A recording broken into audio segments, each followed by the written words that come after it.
Topic है कोई आपसे इश्क कर बैठा है तो क्या है उस पर्सन के दिल के जज्बात, ये जानने की कोशिश करेंगे आज के रीडिंग से। जनरल कलेक्टिव रीडिंग होने की वजह से हो सकता है कुछ कार्ड्स आपके साथ रेजोनेट करे या फिर पूरा रीडिंग, इट डिपेंड्स। रीडिंग अगर आपको पसंद आता है तो चैनल को लाइक और सब्सक्राइब करना ना भूलें।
पहला जो कार्ड मिला है वो है जस्टिस का, लिब्रा का कार्ड है।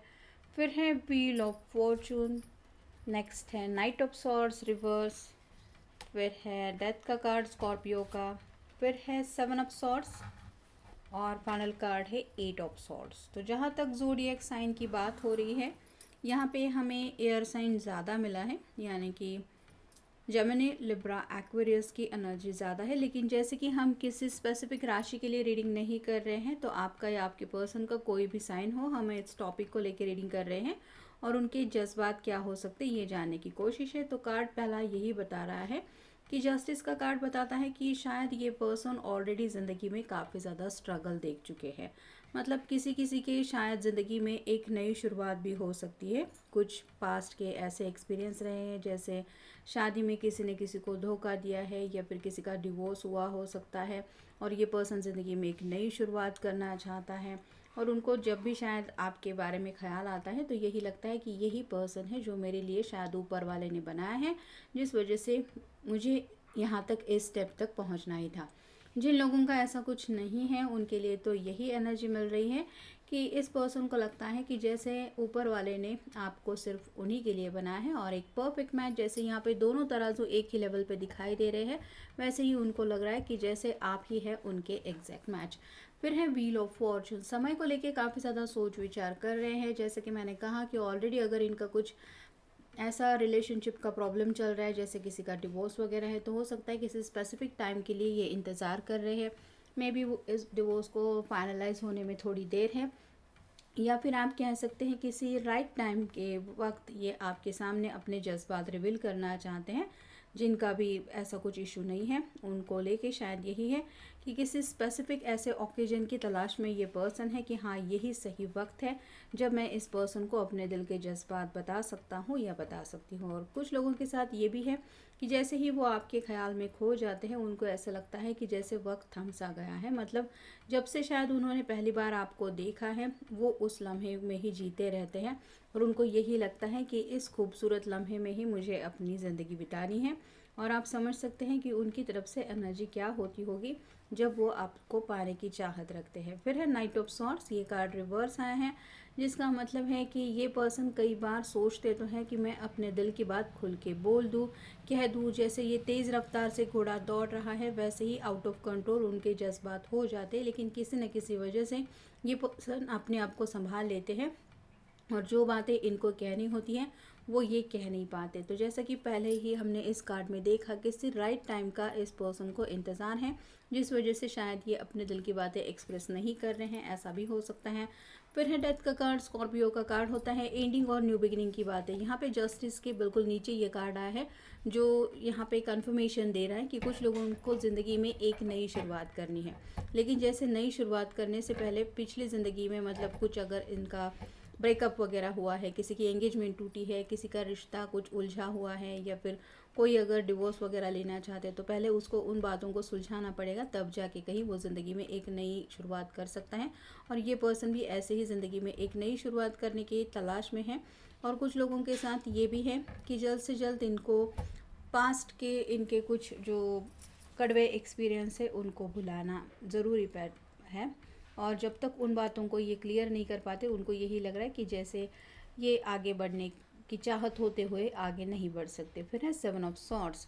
ये जैसे मुड़ के देख रहा है, यहाँ पे 2 सॉर्ड और है, ये उनको भी कलेक्ट कर सकता है। वैसे ही इनके दिल में काफ़ी कुछ है आपको बताने के लिए। हो सकता है पहले भी इन्होंने कुछ कोशिश की थी, लेकिन इतना कुछ आपसे कह नहीं पाए। तो आपके इर्द गिर्द कोई ऐसा पर्सन हो सकता है, अगर आपको आइडिया है कि शायद आपको वो हद से ज़्यादा पसंद करते हैं, तो ये उन्हीं की एनर्जी हो सकती है कि अभी भी ये पर्सन कई सारी बातें हैं जो आपसे कहना तो चाहते हैं या कहना चाहती है। और फाइनल कार्ड है 8 ऑफ सॉर्ड्स। यहाँ पे भी एयर साइन है, स्टक फील कर रहे हैं। जब भी बात आती है अपने दिल के इमोशंस एक्सप्रेस करने की, दिल की बातें आपके सामने रखने की, इनको समझ में नहीं आता कि मेरी अपने दिल की बात मैं कैसे बताऊं, या फिर अगर मैंने अपने दिल की बात बता दी तो पता नहीं सामने वाला पर्सन मुझे किस तरह से रिप्लाई देगा, या फिर उसकी नज़रों से वो मुझे कैसे देखेगा। तो कुछ दिक्कतें हैं जिस वजह से ये क्लियर बात नहीं कर पाते। लेकिन जैसे कि पहला ही कार्ड हमें जस्टिस का मिला है, जल्द से जल्द ये चाहते ज़रूर है कि आपको पूरी तरह से अपने दिल की हर एक बात ये बोल दें।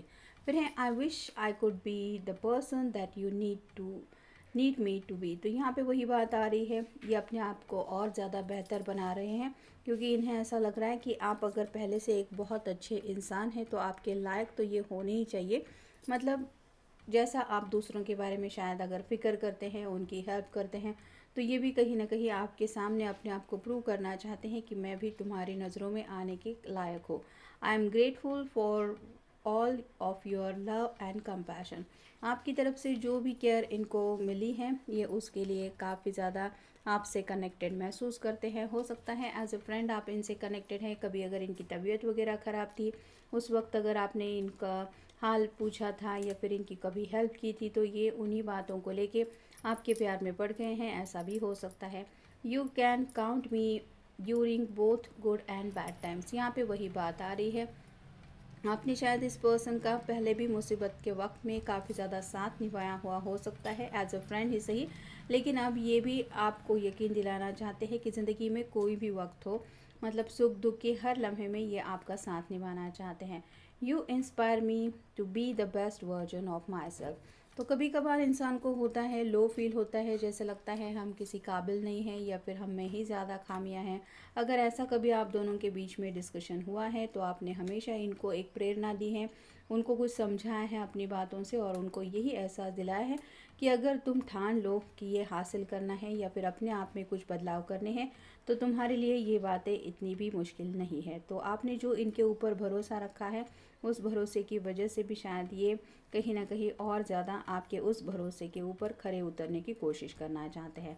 Sometimes I am afraid I am not enough for you. कई बार उनको ये डर सताता रहता है कि क्या सच में ये आपके लायक भी है। मतलब कहीं ना कहीं उनको ऐसा लगता है कि जो जैसे ऊपर वाले ने बिल्कुल इन्होंने मांगा था वैसा ही पर्सन इनके सामने ला के रख दिया है। लेकिन क्या वही एक्सपेक्टेशंस आपकी भी होगी? मतलब आपको भी क्या यही लगता होगा कि हाँ, ये भी बिल्कुल वैसे ही है जैसा मैंने कभी चाहा था या सोचा था? तो ये एक पज़ल है जो वो सुलझाना ज़रूर चाहते हैं। I don't deserve all of the love you sure upon मी। तो कई बार आपकी तरफ से जो भी प्यार के केयरिंग वर्ड्स आप कह सकते हैं सुनने को भी मिलते हैं, तो उन्हें लगता है कि क्या सच में मैं ये हमेशा के लिए ज़िंदगी में सुन सकता हूँ, या फिर ये प्यार, ये परवाह मुझे मिल सकती है। I need to feel your sweet embrace.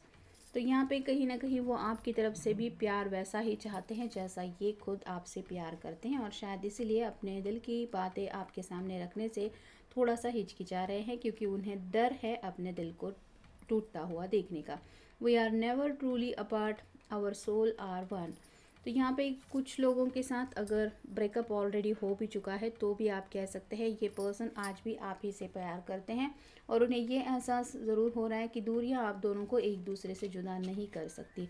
ये शायद दोबारा आपकी ज़िंदगी में वापस आना चाहते हैं, क्योंकि आपको यही बताना चाहते हैं कि भले ही वक्त कितना भी बीत क्यों ना गया हो, ये आज भी सिर्फ़ और सिर्फ आप ही से प्यार करते हैं। I am trying to build our future. आप दोनों के फ्यूचर को लेके काफ़ी कुछ प्लानिंग इनके मन में चल रही है और उसी को लेके आप कह सकते हैं या तो घर वालों को मनाना या फिर कुछ ऐसे ही इशू चल रहे हैं जिनको सॉर्ट आउट करके जल्द से जल्द वो आपको वो हैप्पी फैमिली या फिर वो हैप्पीनेस देना चाहते हैं इन फ्यूचर, जो शायद आपने कभी सोचा भी नहीं है। You feel my heart with your love. तो आपने ऑलरेडी इनके दिल में जो ढेर सारा प्यार एक एहसास जगा दिया है, उसकी वजह से इनको ये लग रहा है कि जैसे दुनिया में बाकी सब कुछ बातों की इनको ज़रूरत ही नहीं है। अगर आपका प्यार मिल जाता है तो वो तो इनकी ज़िंदगी में हमेशा के लिए खुश रहने के लिए काफ़ी होगा। You are the sun you are the sun to my moon. तो यहाँ पे सूरज हो या चांद हो, ये आपके ख्यालों से अपने आप को डिटैच नहीं कर पाते। मतलब दिन हो या रात हो, ये सिर्फ़ और सिर्फ आप ही को चाहते हैं और शायद चाहते रहेंगे, यही आपको समझाना चाहते हैं। My emotions for you runs deep. जितना आपको एहसास भी नहीं है, ये पर्सन उतना दिल की गहराइयों से आपको चाह रहे हैं, जिसकी शायद आपको खबर भी नहीं है। और फाइनल कार्ड है let go and let's God. कुछ बातें हैं जिनको ये हमेशा के लिए अपनी ज़िंदगी से हटाना चाहते हैं। जैसे कि मैंने कहा, कोई अगर नई शुरुआत करना चाहता है तो उन बातों के लिए ये जल्द से जल्द अपनी तरफ से कोशिश कर रहे हैं। और कहीं ना कहीं कुछ लोगों के साथ ये भी है कि भगवान के भरोसे कुछ उन्होंने फैसले छोड़ के रखे हैं कि अगर भगवान ने चाहा या फिर उनका आशीर्वाद रहा तो सब कुछ सही हो जाएगा। तो मैनिफेस्टेशन भी कहीं ना कहीं ये पर्सन कर रहा है या कर रही है, ऐसा भी आप कह सकते हैं। तो ये था आज का रीडिंग, जनरल रीडिंग है। मिलेंगे नेक्स्ट रीडिंग में।